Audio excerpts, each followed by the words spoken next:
This segment, I'd like to share my perspective on a third basic belief on metrics and leadership, which is signal versus noise, which I think is not only important with respect to process metrics, but data analysis in general. If we look at a set of data or a metric, in my view, the first question is whether there's a technical or statistical significance to the pattern that we're seeing.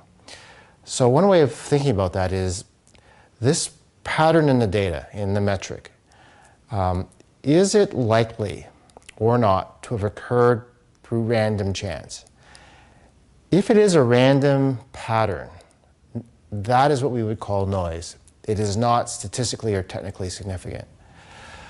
On the other hand, if it's unlikely that this pattern is due to random chance, we would say yes, it is statistically significant.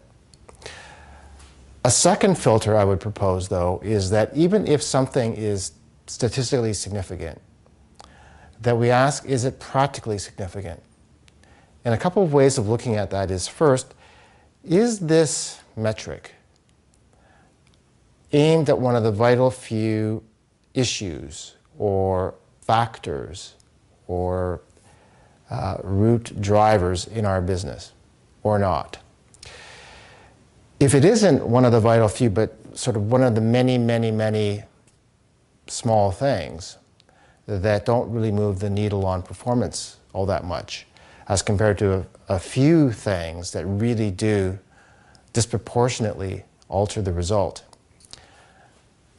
my coaching would be, well, why are we measuring that as compared to the vital few?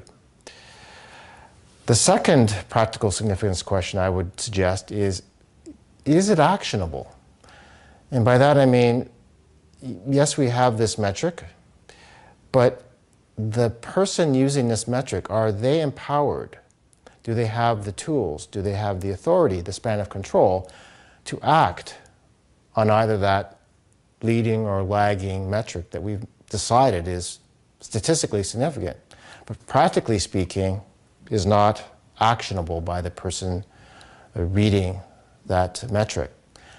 In that case, I think we should talk about, well, whether or not we should empower the person or people in that role in order to be able to take action in a timely way on this signal.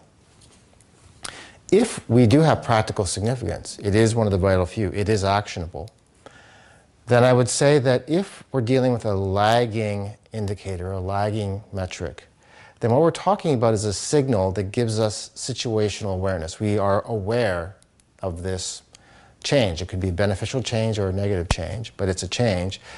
And this change tends to be either a trend pattern or a disruption or discontinuity pattern. If it's a leading indicator or leading metric on a root driver of a process, then this signal is a trigger and an input to root cause problem solving. And so that is one way of looking at this idea of signal versus noise and how it's relevant in filtering through the data or metrics that were presented.